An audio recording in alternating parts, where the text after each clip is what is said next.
Hi everyone, my name is Sister Pressy and magandang araw po sa lahat. I'm gonna share the light for today and it's about the words of God. So, kayo po ba ay nakaranas ng maging impluensya sa ibang tao na tayo mismo na impluensyahan natin sila? Ano po bang influence ang nagagawa natin? Hindi po ba? Katulad na lang ng mga nabubuhay sa social media, mga influencer, 'di ba? Ano yung mga bag na ginagamit nila, outfit of the day, ganun po, yung mga iniinom nila, hindi po ba? Yung mga vlogger, ng mga food vlogger talaga, hindi po ba? Yung mga sa mga seafoods, yung mga Chinese restaurant, Korean restaurant na binablog nila para puntahan din ng mga iba para makangalap ng mga customers, hindi po ba? Sila yung mga nakaka-impluwensya po sa mga tao sa social media. And sa buhay naman natin, sino po ba yung mga matinding influensya natin sa buhay natin? Usually yung pong mga magulang natin. Doon nakikita ko anong klaseng magulang ka, nakikita yun sa mga anak mo dahil ikaw nakaka-impluensya.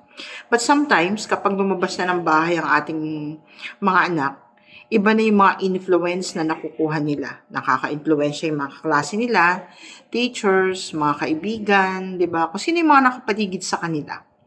Yun po ang nagibibigay ng influence sa kanila. Hindi po ba may mga ipinapasok sa isip nila, yung mga lesson, di ba? Kaya nga kapag ang kaibigan mo ay mahilig mag-aral, nagiging mahilig mag-aral ka din. Kapag ang mga kaibigan mo nakapaligid sa'yo ay matatalino, nagiging matalino ka rin, di ba? Pagka ang nakapaligid sa'yo ay mga bad influence, nagiging bad influence ka din. Pero pag nagiging mga good influence naman, nagiging good influence ka din sa iba. Hindi po ba? Sabi sa 2 Corinthians 10:5, we destroy arguments and every lofty opinion raised against the knowledge of God and take every thought captive to obey Christ. Hindi po ba? From the beginning, ang pinakamatinding nangyari ay sa part ng Genesis, chapter ng Genesis ng si Adan at Eva, ay natukso ng ahas, hindi po ba?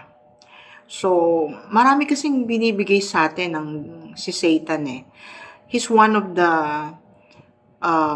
bad influence sa buhay ng mga tao. Na minsan sinasabi, kung may Diyos talaga, bakit may AIDS? Kung may Diyos talaga, bakit pinababayaan ka? Kung may Diyos talaga, 'di ba? Hindi dapat ganito ang buhay mo. Ganun po yung nangyayari. Iba po yung mga nasa isip ng mga tao. Bakit bibigyan daw tayo ng impyerno ng Diyos? 'Di ba? Kung mahal tayo ng Diyos, kaya wala daw mapupunta sa impyerno.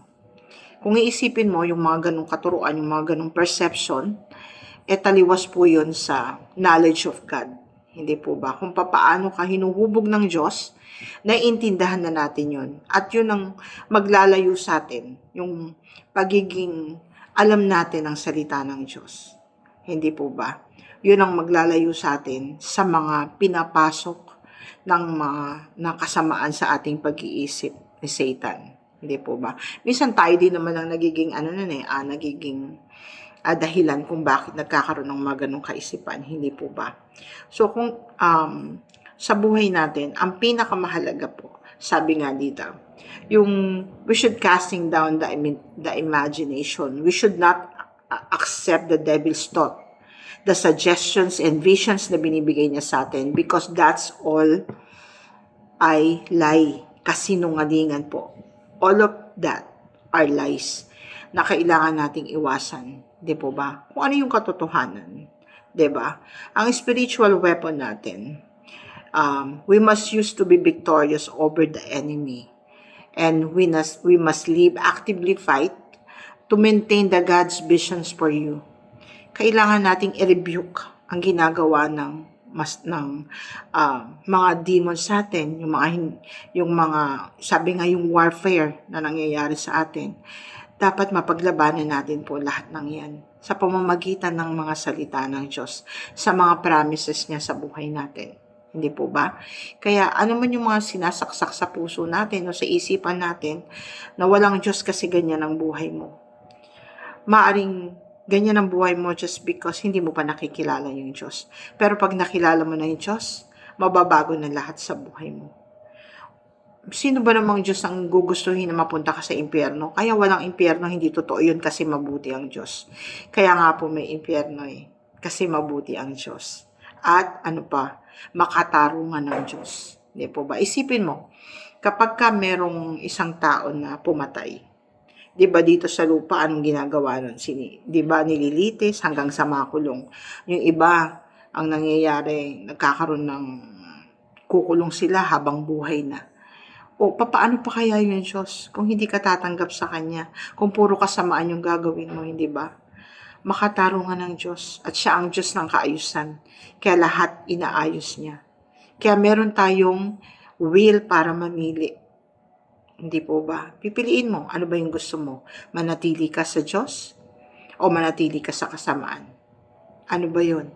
Ano yung pananatili sa Diyos? Pag tinanggap mo siya, anong magkakaroon ka? Pag nanatili ka sa kasamaan at hindi mo siya tinanggap, anong kahihinatnan mo? Kaya lahat po ay makatarungan ng Diyos at alam niya kung ano yung nararapat at mabuti para sa atin. Diba? Kaya tayo po ay manatili na nagtitiwala sa Kanya. Tatandaan po natin na kinakailangan lamang po natin na magtiwala at higit sa lahat, manalig tayo sa Kanya. Yan lamang po mga kaibigan, mga kapanalig. Salamat po ng maraming sa inyong pakikinig. Hanggang sa muli po. At God bless us all at manatili po tayo sa kabutihan ng Diyos. Magandang buhay!